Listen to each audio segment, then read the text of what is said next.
Welcome to Lesson 2.6, all about the powers and limits of the President. In today's lesson, we're going to talk about the basic ideas of the President and their executive powers, their legislative powers, diplomatic, military, and judicial powers, and a little bit about the limits on the power of the President. Here's your overview, and remember to take good notes. So in general, the executive branch exists to enforce and execute the laws, which means to carry out the laws. It consists of the president and all the federal agencies and the military that collectively are often known as the bureaucracy. In the first category of powers, we would often say that the president wears many hats, and one of his first hats is as the executive. So the president can enforce the law. That's the job of the president. They enforce the law through directing those federal agencies and what to do, and specifically the president can issue what are known as executive orders. These are specifically orders that have the force of law that direct agencies and others to do as the president says. They're a way of carrying out the job of the president. There's also a job power called the appointment power, and we're going to talk about it a few times, but basically the president gets to choose the leaders of federal agencies, which is a way of making sure that the job gets done according to how the president sees fit. So the president can nominate and then appoint leaders of all these different federal agencies, like the Department of State, the Department of Defense, right down to like the administrator of the EPA. The second hat that the president wears is the legislative powers hat. In this idea, in the next lecture, we're going to look at how the president and Congress together make the laws, but for this purposes, make sure that you know that the president has the power to veto or reject potential laws. There's a way to override that, and we'll talk about that a little bit later in this unit, but it is an important step in the process. The president also signs bills into law, which is itself a legislative power as well. The president is also legally required to propose a budget to the Congress. That means that he basically has to write one and hand it off to Congress. Congress, though, is free to chuck it in the recycling bin, hopefully it's the recycling bin, and start over from scratch, what they normally do. The president's also required to deliver an address telling Congress about the state of the union, or basically how's the country doing. That's often televised, and it's a big media circus and a big publicity event. The diplomatic powers of the president are those that involve his relationships with other countries. So the president is the chief diplomat of the United States. He gets to negotiate face-to-face with important world leaders like, see there, Vladimir Putin. He can negotiate treaties and then bring them back to the U.S. Senate for them to confirm or to reject. He gets to recognize foreign countries, which is kind of an important formal power with the idea that the U.S. will treat someone as an equal on the world stage. So, for example, we were the first country to recognize the state of Israel, the country of Israel. He also can appoint, again back to that appointment power, all of the ambassadors. And that's an important position as well. You want to choose people who have good relationships with countries around the world. It's also a way of rewarding political supporters if it's a country that the ambassadorship is considered kind of a nice gig, if you will. So you would want to kind of give a nice gig to your friends if you had the ambassadorship of France or something like that.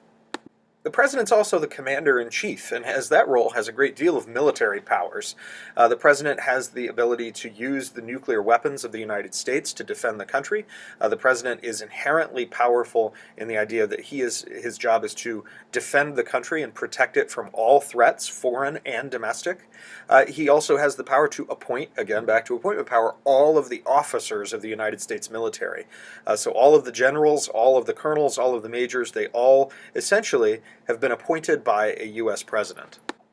Final idea is judicial powers, and this is the president essentially not as the Chief Justice of the United States. We do have a separate role for that, but the president has a role to play in the judicial system.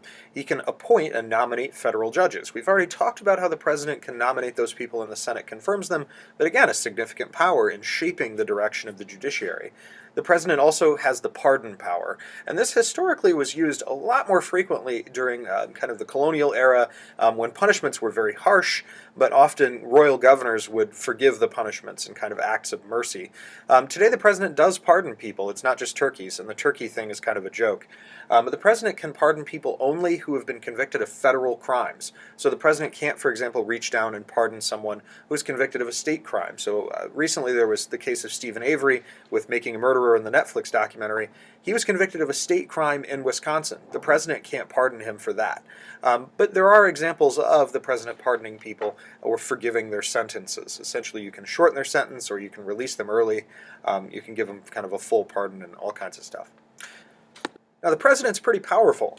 We would sometimes even characterize it as an imperial presidency, as almost like an emperor because of the extensive powers that we grant to the president. There are limits on that abilities, though. And here's a list of them for you. I'll quickly summarize them. Essentially, the Supreme Court can say that those executive actions and orders are unconstitutional. In the past, presidents have basically said, okay, the Supreme Court doesn't like what I did, tough. In the case of Andrew Jackson, he basically said, let them enforce what they wanted, and there's not a lot that the court can do in that sense. Congress can override the vetoes of the president, but that's actually pretty difficult to do. So when the president vetoes a bill, it usually kills it. Congress can ignore the budget proposals, but a lot of times if the president's budget proposals are popular, they kind of have to do something about it. The Senate can often reject nominees for appointed positions, all those judges and agency leaders and things like that. But there are ways of getting around that. The president can nominate an interim or a temporary person, and usually those people end up having just as much authority as a person who is formally approved. The Senate can reject treaties, but again, that's pretty unusual given that treaties are also pretty unusual. And in theory, Congress can reject proposals and money spending on various government programs in the military. So if the president goes to war with another country, the Congress can say, well, we're not going to fund this war. And in theory, Congress has the ability to declare war, but we haven't really done that in the last 75 years. We've kind of allowed the president to make that decision in many cases, and there's a lot of debate over whether the president should have the authority and when the president has the authority to use the military.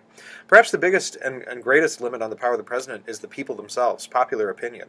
And so if the president goes too far, we hope that popular opinion pushes back against that and says we don't want our president to do those things, that we respect a rule of law and a tradition of limited government in this country. So hopefully you've taken good notes, and we'll see you next time.